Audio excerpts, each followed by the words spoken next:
Saya merasakan janji-janji Tuhan itu akan segera digenapi dalam kehidupan kita. Jikalau Anda menanti-nantikan untuk waktu yang lama, jangan kecewa. Hari ini saya membawa satu firman Tuhan berjudul Rahasia 100 kali lipat. Anda bisa tulis judulnya. Ya, rahasia 100 kali lipat. Sebenarnya menghasilkan 100 kali ganda itu tidak mustahil sama sekali. Asal kita mengerti kuncinya. Jikalau kita mengenali kunci yang dari Allah, hidup kita akan berubah. Kita buka bersama-sama di kitab Kejadian, pasal yang ke-26, ayat 12. Cerita tentang Ishak, keturunan Abraham. Kita juga keturunan Abraham loh. Anda dan saya, kita punya patron iman. Seperti Abraham, kita menanti janji, dan Tuhan pasti akan genapi. Nah, sekarang kita pelajari tentang putra mahkotanya. Ishak namanya. Maka menaburlah Ishak di tanah itu, dan dalam tahun itu juga ia mendapat hasil 100 kali lipat. Sebab ia diberkati Tuhan. Dan orang itu menjadi kaya, bahkan kian lama, kian kaya, sehingga ia menjadi sangat kaya. Saya jelaskan dulu. Sekalipun Ishak itu adalah anak orang kaya, kita tahu Abraham itu kaya raya. Tapi dia nggak punya mental anak orang kaya. Nah, inilah rahasia 100 kali lipat, karena Tuhan berurusan dengan Ishak. Nggak ada urusan sama papanya. Kalau kalau kita mau ikut sama Tuhan Yesus, ikutlah secara pribadi, jangan ikut-ikutan. 100 kali ganda itu dimulai dengan benih saja. Segala sesuatu yang besar dimulai dengan biji. Dan Ishak itu mengikut Tuhannya secara pribadi. Lalu dia nggak idle atau lazy. Dia nggak malas. Yang pasti Tuhan nggak bisa berkati kemalasan. Tuhan nggak mau. Tuhan nggak sudi. Tuhan nggak bersedia memberkati orang yang suka lelet. Orang yang suka buang-buang waktu. Orang yang suka beralasan melulu. Maka menaburlah Ishak di tanah itu. Orang ini langsung kerja, nggak banyak bicara. Bahkan kalau susah, menaburlah dengan mencucurkan air mata. Pasti engkau akan menuai dengan sorak-sorai, karena itu firman Allah. Membawa pulang berkas-berkasnya. Nggak perlu dibantu tuh firman digenapi. Firman akan genap sendiri. Setiap firman yang keluar dari mulut Allah tidak akan kembali sia-sia. Maka menaburlah Ishak di tanah itu. Dan dalam tahun itu juga ia mendapat hasil 100 kali lipat, sebab ia diberkati Tuhan. Ini yang saya sebut blessing upon hard work. Hanya karena Tuhan itu sanggup memberkati, bukan berarti kita boleh asal-asalan. Ishak itu menabur di tanah itu. Kata menabur itu disengaja. Kata menabur di situ sungguh-sungguh. Bahkan kalau perlu dengan pengorbanan. Bukan hanya mencucurkan air mata, keringat juga. Maka menaburlah Ishak di tanah itu. He was a hard worker. Dia adalah seorang pekerja keras. Ini yang saya sebut dengan berkat Tuhan atas kerja keras manusia. Meskipun demikian, bukan kerja keras kita yang mendatangkan berkat itu. Sebab jikalau bukan Tuhan yang membangun rumah, sia-sialah kita membangunnya. Jikalau bukan Tuhan yang menjaga kota, sia-sialah kita sampai ngelembur-ngelembur hingga pagi. Berkat atas kerja keras itu dibutuhkan. Kerja keras saja nggak cukup. Berkat saja nggak cukup. Karena kalau Tuhan memberkati seseorang, tapi orang itu malas-malasan, ya bocor kiri kanan. Tapi kalau orang itu ateis hatinya, tidak percaya akan berkat Allah, dia merasa kerja kerasnya yang mampu mengangkat dia. Bahaya nanti kalau dia sudah sukses, dia sombong hati. Dia merasa itu semua karena dirinya gigih. Tapi juga nggak tentu loh. Orang ada yang kerja keras juga nggak menghasilkan apa-apa. Jangankan 100 kali ganda, 1 kali lipat aja mungkin tidak terjadi. Karena Tuhan tidak memberkati. Berkat atas kerja keras itu penting kedua-duanya. Karena itu carilah dahulu kerajaan Allah. Serta kebenarannya, maka segala sesuatu akan ditambahkannya. Jangan sekedar hanya kerja, ngumpulkan harta. Saya nggak hanya bicara tentang harta duniawi loh ya. Apapun yang Anda kejar dan usahakan di hidup ini, kalau Anda dan saya tidak cari Tuhan dulu, ujungnya sia-sia. Sia-sia membangun rumah, kalau bukan Tuhan yang membangunnya. Sia-sia mengawal kota, kalau bukan Tuhan yang menjaganya. Berkat atas kerja keras itu dibutuhkan. Dan belajar dari anak orang kaya yang tidak punya mental anak orang kaya. Tapi mentalnya pekerja keras, Ishak namanya. Jadi orang kayak gini, nabur saja. Menabur. Ya, hukum tabur tua itu ada. Hukum tabur tuai itu nggak fair. Hanya dari sisi ini. Apa yang kita tabur, nggak sebanding dengan apa yang kita tuai. Karena Tuhan membuat orang yang menabur dengan taat dan setia, membawa pulang berkas-berkasnya. Nah itulah yang disebut Tuhan melebihi jeripayah Anda dan saya. Makanya ketika kita membawa tuaian pulang ke rumah, nggak bisa kita berkata karena jeripayah. Itu semua berkat Allah. Nggak sebanding soalnya pengorbanan yang kau berikan dengan berkat yang kau bawa pulang. Itu semua adalah berkat Allah. Tapi Allah membutuhkan benih dan biji dari dirimu. Tuhan mau melihat kesungguhan hati. Sebab Allah tidak suka orang yang setengah-setengah. Dan orang itu menjadi kaya, bahkan kian lama, kian kaya, ayat 13 katakan. Sehingga ia menjadi sangat kaya. Terjadi proses ya. Terjadi progres. Orang itu menjadi kaya. Kian lama, kian kaya. Lalu menjadi sangat kaya. Bukan hanya bicara soal materi, tapi karakternya juga. Makanya itu di ayat 13, kita diingatkan dilarang malas. Alkitab mengatakan di kitab Amsal, tangan yang rajin menjadikan kaya. Tapi tangan yang malas mendatangkan kemiskinan. Lipat tangan sebentar lagi, tertidur sebentar lagi. Maka kemiskinan akan menyerbu kemahmu. Seperti musuh mengepung sebuah kota. Ayat 14, ia mempunyai kumpulan kambing domba dan lembu, sapi, serta banyak anak buah. Sehingga orang Filistin itu cemburu kepadanya. Kok bisa ya? Karena Ishak tinggal di wilayah orang Filistin. Dia bertetanggaan dengan orang Filistin ini. Dia tinggal di tengah-tengah mereka. Makanya itu, orang Filistin itu cemburu kepadanya. Melihat begitu banyak kumpulan kambing domba dan lembu sapi serta banyak anak buahnya. Biasalah, kalau orang itu cemburu, kalau manusia syirik, itu biasa. Kalau Anda tidak mau satu orang pun cemburu di hidupmu, ya jangan berdampak. Nggak ada orang yang bicarakan, Anda diabaikan. Tapi kalau Anda berpengaruh, Anda menunjukkan buah secara sah. Ya, sekalipun Anda benar di mata Allah, pasti masih akan ada orang yang mencibirmu. Karena dunia ini bukan hanya diisi dengan orang-orang yang punya sifat pemenang, tapi tidak sedikit orang-orang yang bersifat pecundang. Asal Anda dan saya jangan jadi orang demikian. Orang-orang yang kompetisinya tidak healthy. Bukan persaingan yang sehat. Loh, kalau mau berakhir seperti orang tertentu yang sukses, ya kejar suksesmu. Kenapa kita kata-katain orang lain? Orang itu bayar harga, kita enggak. Lalu orang itu berhasil diberkati. Kita terpuruk di sini. Lalu kita iri, nganggur nih. Daripada nggak berbuat sesuatu, mending mencibir orang itu. Selalu akan ada orang yang demikian. Orang-orang yang nggak mau maju. Orang-orang yang dipanggil juga nggak mau datang. Didorong juga tidak mau melaju. Tapi orang-orang ini akan selalu mencibirmu. Jadi kalau kita sedikit-dikit patah hati karena kata-kata orang, ya sudah, putuskan aja. Kita jangan jadi orang yang berdampak. Jangan berbuah. Tapi kalau kita berbuah, jangan takut apa kata mereka. Jangan bawa stres itu ke hati. Lalu aja. Orang yang selalu mengejar setiap anjing yang menggonggong, sepanjang perjalanannya, orang itu nggak akan sampai tujuan. Kalau setiap anak jalanan lempar batu, kita kejar orang itu, nggak akan sampai ke tujuan. Kita harus tahu tujuan kita apa. Tujuan kita bukan berkat materi. Tujuan kita berbuah lebat sehingga dunia tahu bahwa kita murid Yesus. Berdampak, berpengaruh. Ayat 15. Segala sumur yang digali dalam zaman Abraham ayahnya oleh hamba-hamba ayahnya itu telah ditutup oleh orang Filistin dan ditimbun dengan tanah. Lalu kata Abimelek kepada Ishak, raja Filistin, pergilah dari tengah-tengah kami, sebab engkau telah menjadi jauh lebih berkuasa daripada kami. Ayat 15, ada sesuatu yang terjadi secara fatal. Bagi orang-orang yang hidup di Timur Tengah, khususnya di zaman Abraham, sumur itu sumber kehidupan. Dia bukan luxury atau kemewahan. Dia adalah necessity atau kebutuhan pokok. Siapa serang sumur, itu perang nyawa.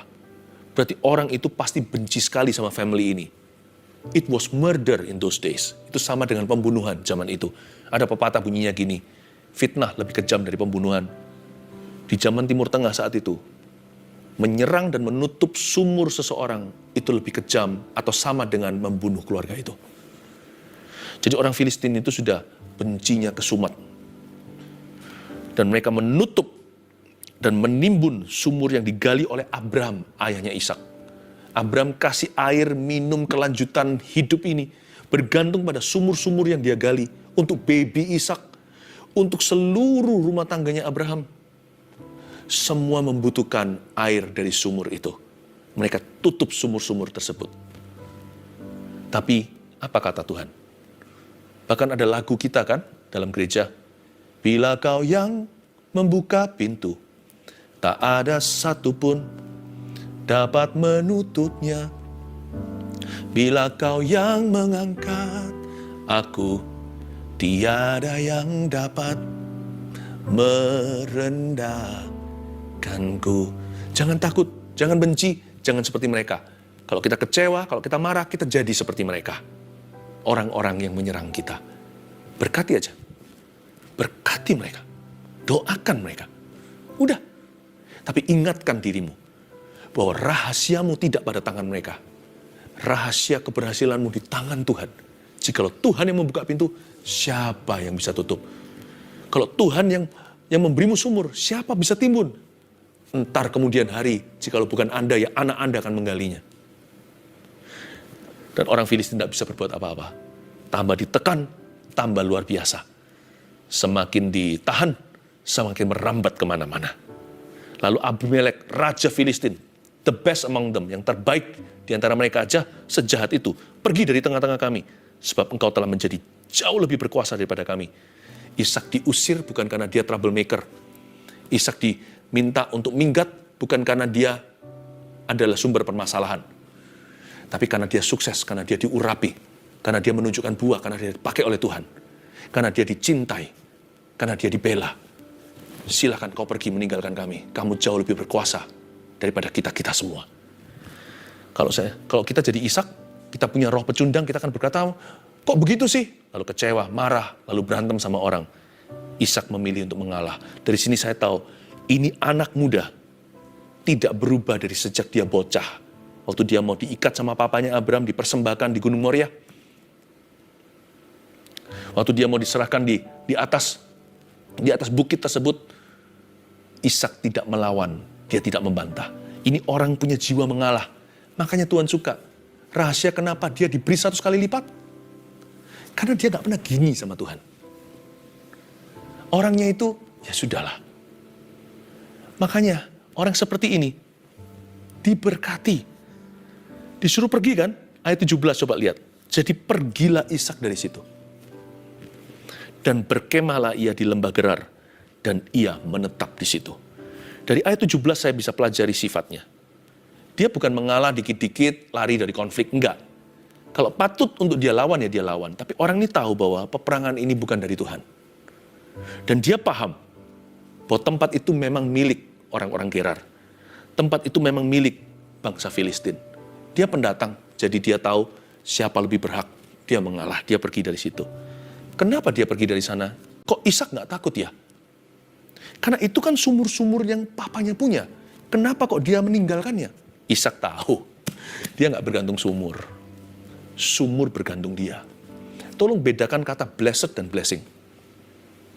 Blessing itu kalau Anda anggap benda, harta, hilang dari Anda koar-koar. Blessedness itu tidak bergantung materi. Blessedness itu melekat pada diri orang yang diberkati. Kemana Ishak pergi, sumur nyala di situ. Di mana yang Ishak tinggal, sumur. Meskipun ada lubangnya menganga, airnya sat. Dari sana Ishak mengerti, the Lord is with him wherever he goes. Tuhan bersama dengan dia kemanapun dia pergi. Kemanapun Tuhan pimpin dia ke situ. Di situ akan ada air, mata air yang baru. Wow. Makanya Ishak memegang janji ayahnya. We shall be blessed. We shall be fruitful in whatever land. Kita akan menjadi berbuah lebat. Kita akan diberkati. Kemanapun kita pergi, di tanah manapun juga, Tuhan utus aku. Jadi pergilah Ishak dari situ. Dan berkemahlah ia di lembah Gerar. Sekali dia pergi dari situ ya, maksud saya sekali dia meninggalkan tempat itu, dia langsung berkemah di sebuah lembah. Nggak peduli kalau itu lembah, dia taruh komitmen di sana. Harusnya kayak begini seperti Lot dia. Dia harusnya cari tempat yang permai, pegunungan atau gimana. Kan lebih subur untuk sapi lembunya. Semakin tinggi semakin wagyu. Airnya semakin bagus, dekat mata air yang sudah dia gali, lalu diambil sama orang Filistin itu. Harusnya hawanya semakin sejuk, semakin banyak buah-buahan, tanaman juga lebih baik. Tapi di lembah pun dia komitmen. Dia taruh komitmen di situ. Dan ia menetap di sana. Put your head in the game. Kemanapun Tuhan utus, dimanapun Anda berada, taruh kepala, taruh hati di sana. Percayalah that you are blessed. Karena Kristus Anda diberkati. Kemanapun Anda pergi, dimanapun Tuhan meletakkan Anda sekarang, sekalipun alhasil akibat digeser seseorang, atau diusir bahkan, dimanapun Anda temukan dirimu, temukanlah sumur di lembah pun jadi. Jangan-jangan semakin lembah, sumur yang digali bukan hanya air saja. Siapa tahu minyak ternyata. Kita tidak pernah tahu. Tuhan itu ajaib. Di lembah Gerar, di daerah yang diabaikan atau dipandang sebelah mata oleh orang Filistin. Hahaha, di lembah, ya sudah, leave him alone. Kalau dia sudah sampai di lembah, biarin dia. Biarin. Karena pegunungan sekarang aman. Dia ke lembah, Anda lihat ya, sumur. Sumur keluar airnya. Kemudian Ishak menggali kembali sumur-sumur yang digali dalam zaman Abraham ayahnya, ayat 18. Dan yang telah ditutup oleh orang Filistin sesudah Abraham mati. Disebutkannya lah nama sumur-sumur itu menurut nama-nama yang telah diberikan oleh ayahnya. Orang Filistin akan memperoleh kejutan yang luar biasa. Dikira Ishak akan jatuh miskin, jangankan dia menuai 100 kali ganda, mungkin dia harus hutang kiri kanan mulai sekarang. Terdengar desas-desus, sumur-sumur bermunculan di lembah tersebut. Bahkan orang-orang Filistin, ya, penduduk Gerar, tidak nafsu dengan dataran-dataran yang rendah, lekukan-lekukan bumi itu, yang panas mungkin, yang tandus. Mereka bahkan tidak kepingin ke sana. Sudahlah tempat itu, kasih Ishak nggak apa-apa. Sumur-sumur bermunculan. Dan Ishak ini luar biasa. Dia menyebut nama-nama sumur itu menurut nama-nama yang telah diberikan oleh ayahnya Abraham. Berarti dari sini secara profetik bicara sama kita, bahwa apa yang Allah kerjakan dalam kehidupan orang lain, ketika Tuhan memberkati taburan mereka, berarti juga bisa terjadi sama kita. The same provisions and resources. Ternyata sumur-sumur tersebut diberi nama yang sama, seperti yang diberikan oleh Abraham, menunjukkan kepada kita bahwa ada sumber daya yang sama, berkat-berkat sama, penyediaan yang sama. Yang Anda lihat pada diri orang lain yang diberkati, itu juga bisa menjadi milikmu. Kalau Anda dan saya punya komitmen seperti Ishak, punya iman seperti Ishak, punya kerajinan seperti Ishak, maka saya percaya Tuhan juga bisa membuka sumur-sumur tersebut untuk Anda. Sebab sumur yang sama memberi minum Abraham dan rumah tangganya. Sekarang sumur itu memberi minum Ishak dan rumah tangganya. Roh Kudus yang sama yang mengurapi saya di sini, mengurapi kami. Dia juga bisa mengurapi Anda di situ. Apa yang Anda lihat orang lain alami, kalau yang lain ditolong, Anda bisa berkata dengan GR nggak apa-apa. Saya juga. Namanya sama, healingnya sama, blessingnya sama. Sumur yang untuk minum untuk memberi minum Abraham di zamannya, memberi minum zaman ini. Lakukan lagi apa yang kau lakukan di zaman yang lalu. Waktu saya baca Alkitab, saya selalu klaim begini. Urapan yang sama ada pada Petrus, ada pada diriku. Urapan yang sama pada Abraham, ada pada diri kami. Yang kulihat bagaimana Allah bekerja dalam diri Paulus, aku juga rindukan yang sama. Tuhan itu tidak pandang bulu. Tuhan tidak pernah bertukar bayangan. Yesus tidak pernah berubah. Dia tetap sama dahulu, sekarang, sampai selama-lamanya. Bukan sumur itu, tapi janji Tuhan yang memberi makan. Janji Tuhan yang memberi minum. Ishak minum dari sumur yang sama, yang sudah seharusnya mati kutu. Udah ditimbun, itu udah berabad-abad. Nggak mungkin ada airnya. Digali dengan tangan yang sama, dengan iman yang sama, dengan komitmen yang sama, muncul lagi semburan airnya. Don't envy other people's blessings. Claim them. Jangan iri dan cemburu akan berkat orang lain. Berbahagialah kalau orang lain diberkati dan dipakai Tuhan lebih dulu. Lalu dengan rendah hati, klaim itu. Kalau orang lain ditolong, saya juga. I believe that also for me. Aku percaya itu juga untuk aku dan keluargaku. Kan gak apa-apa itu. Itu bukan iri hati. Itu iman namanya. Kalau nafsu jelek, negatif, perasaannya negatif, sikap hatinya salah, nah itu nafsu. Tapi kalau kita memberkati dulu dan kita berkata, I'm happy for you. Lalu kita berkata, aku juga percaya itu untuk diriku. Itu iman namanya.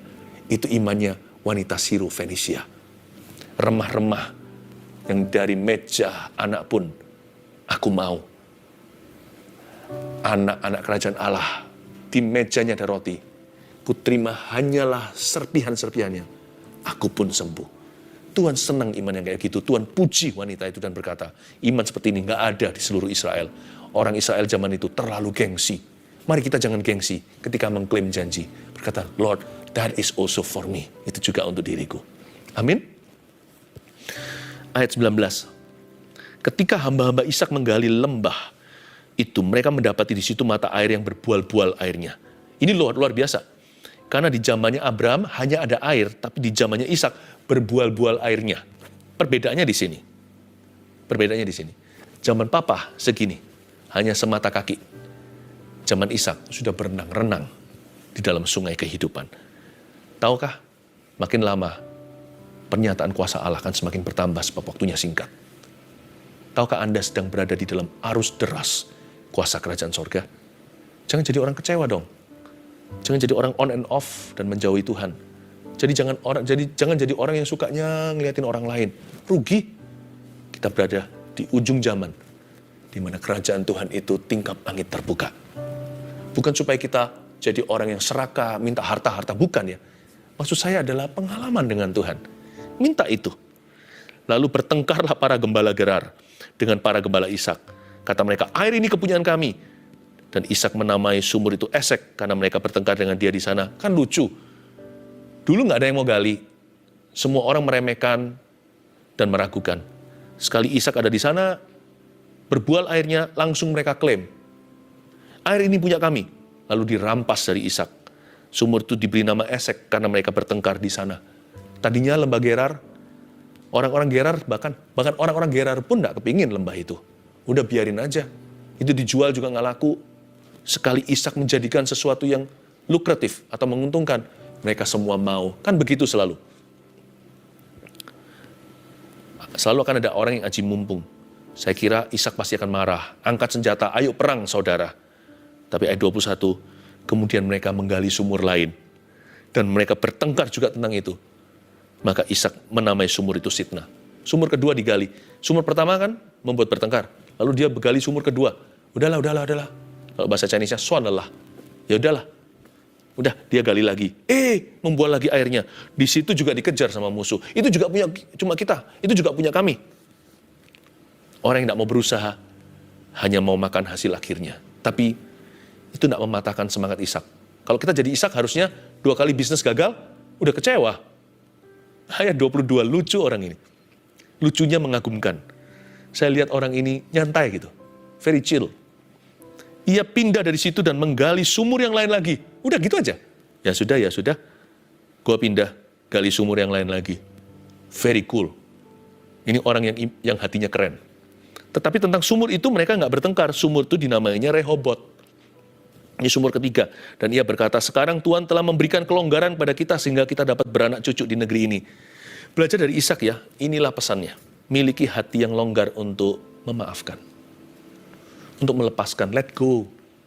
Miliki hati yang longgar untuk mengalah. Dan miliki hati longgar untuk memberi. Ishak berkata, ya sudahlah. Hitung-hitung Esek adalah untuk memberkati mereka.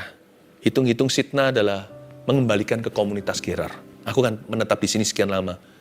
Bukan biaya kuliah. Kan aku nggak berbuat salah. Tapi sebagai amal sosial saya. Nggak apa-apa, let go, it's okay. Lalu dia pergi lebih jauh lagi. Dia tahu kan, dia lebih jauh lagi perginya. Dan dia gali sumur yang bernama Rehobot.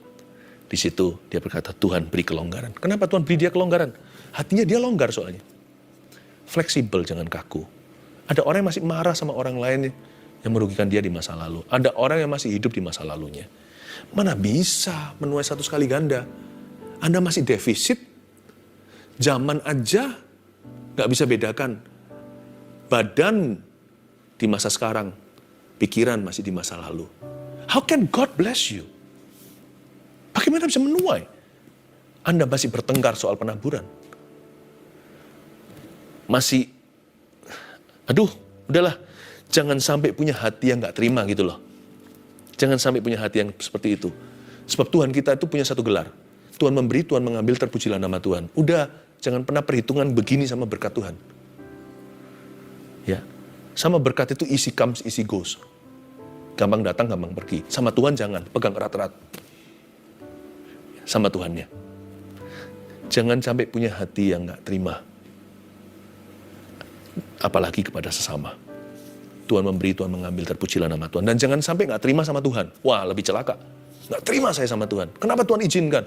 Udahlah, hidup ini sementara. Ada banyak hal kita gak memahami, gak mengerti. Ya sudahlah, swanelah.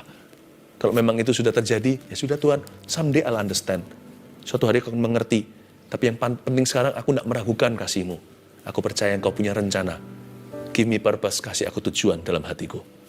Beriku kekekalan, seperti kata kitab Pengkhotbah. Dia memberikan kekekalan dalam hati manusia. Manusia tidak tahu sesuatu apapun akan masa depannya. Tapi segala sesuatu akan Tuhan buat indah pada waktunya. Dari situ ia pergi ke Beersheba. Malah bikin kota, ayat 23. Anda harus tahu Beersheba dibangun di atas dasar sumur. Lalu pada malam itu Tuhan menampakkan diri kepadanya serta berfirman, Akulah Allah ayahmu Abraham. Jangan takut ya, sebab aku menyertai engkau. Aku akan memberkati engkau dan membuat banyak keturunanmu karena Abraham hambaku itu. Setelah dia dikerjain musuh berkali-kali, dia bisa let go, lepaskan. Makanya dia bisa lihat Tuhan secara jernih. Hati orang kalau tidak diisi dengan kesel sama manusia, atau sama dirinya, atau sama kehidupan, apalagi sama Tuhan. Orang itu gampang dengar firman Tuhan, dengar suara Tuhan.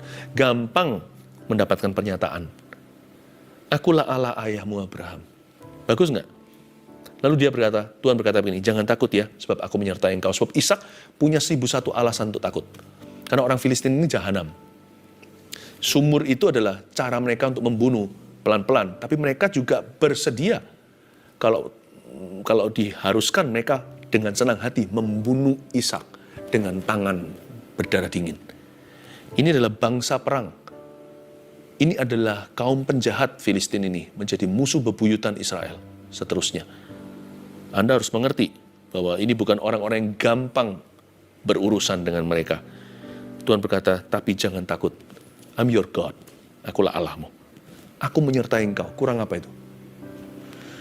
Dan aku memberkati engkau. Berkat itu nggak ada pada Gerar lah, gunung lah, lembah. Berkat itu ada pada orang yang ku sebut dia diberkati. Berkat itu ada pada orang yang kusuruhkan berkat ke situ. Aku memberkati engkau. I bless you. Udah, pergi tangan hampa. Pergi orang-orangan, bawa badan. Hanya pakaian melekat di tubuhnya. Nggak apa-apa. And you are going to reap. Dan kamu akan menuai 100 kali lipat. Karena aku menyertaimu dan memberkatimu. Dan membuat banyak keturunanmu karena Abraham hambaku itu. Ayat 25, sesudah itu Ishak mendirikan mezbah. Nah ini indah. Ishak mendirikan mezbah di situ dan memanggil nama Tuhan. Yang pertama kan, lalu ia memasang kemahnya di situ. Setelah dia bangun mezbah, dia pasang kemah. Lalu hamba-hambanya menggali sumur di situ. Ketemu satu lagi sumur setelah Rehobot, jadi total ada 4. Ada satu lagi sebagai penutupan ayat 25, satu sumur lagi mereka temukan. Luar biasa ya. Kalau hati kita itu seperti Ishak. Jadi ada hal yang Ishak lakukan sini, yang mirip sama papanya ayat 25. Sesudah itu Ishak mendirikan mezbah di situ dan memanggil nama Tuhan, lalu ia memasang kemahnya di sana. Mendirikan mezbah, memasang kemah. Persis seperti papanya Abraham.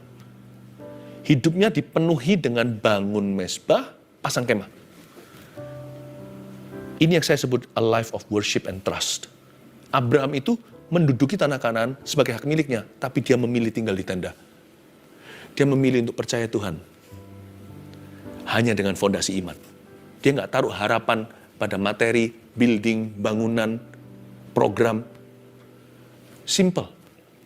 Kemana-mana hidupnya hanya ditandai dengan membangun mezbah, mendirikan mezbah, dan memasang kemah. Dan Ishak meniru papanya. Hidupnya dipenuhi dengan a life of worship and trust. Dia percaya, I trust him. Aku ini hanyalah orang kepercayaan Allah. Semua itu hanya lewat belaka. Tidak pernah ada satupun yang kumiliki. Pulang ke rumah Bapa suatu hari, ku tidak membawa apa-apa. Jadi dia hanya sibuk dirikan mezbah dan pasang kemah. Pasang kemah, kelola. Udah. Makanya Ibrani mengatakan orang seperti ini hanyalah seperti seorang tamu saja di dunia. Karena mereka mengharapkan kota yang dibangun langsung oleh tangan Allah. Tanah Kanaan itu bukanlah Timur Tengah.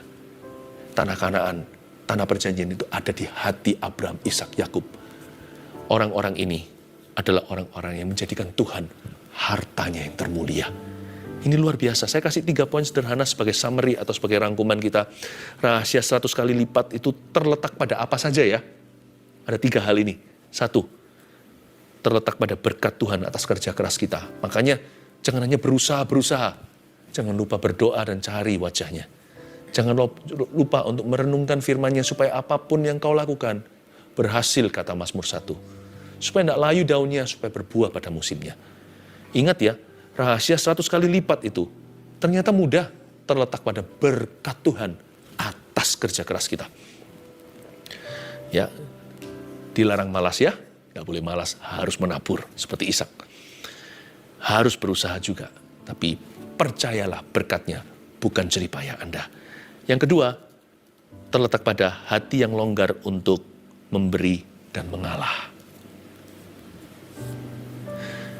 Tuhan cari orang yang sikap hatinya legawa. Bukan orang yang begini terus, begitu terus. Yang kayak gitu terus ya, jangankan diberkati. Berkat orang itu pun dihina Tuhan. Sebab Tuhan hanya mau menerima berkat, bahkan orang yang menabur, itu harus dengan sukacita dia memberi. God loves the cheerful giver. Jadi orang itu yang legawa. Ternyata rahasia 100 kali ganda, itu ada pada hati yang longgar untuk mengalah, serta memberi. Yang terakhir, seperti Ishak dan Abraham, yang mendirikan mezbah dan memasang kemah, hidup yang senantiasa menyembah. Luar biasa. Worship is supernatural. Tahukah Anda? Ishak itu hidupnya diwarnai dengan menyembah, dirikan mezbah. Lalu dia hanya mengelola kemah. Ternyata worship draws the supernaturals. Menyembah Tuhan itu menarik perkara-perkara supernatural. Saya tidak berkata bahwa kita menyembah Tuhan ada maksudnya, ada maunya supaya diberkati secara materi. Bukan. Atau pikiran duniawi, bukan. Menyembah Tuhan itu karena Tuhannya. Tapi jangan lupa loh, Tuhan sendiri berkata, dia bertahta di atas pujian umatnya. Berarti kita tahu bahwa ketika kita menyembah Tuhan karena Tuhannya, ada perkara-perkara Tuhan terjadi dalam hidup kita, bisnis kita, pelayanan kita, rumah tangga kita. Bahkan dalam tubuh, dalam diri kita, terjadi perkara-perkara adi kodrati. Itu yang kita sebut seringkali dengan satu kata, mujizat. Saya yakin ada kuasa saat kita menyembah. Mari kita sama-sama angkat tangan kita.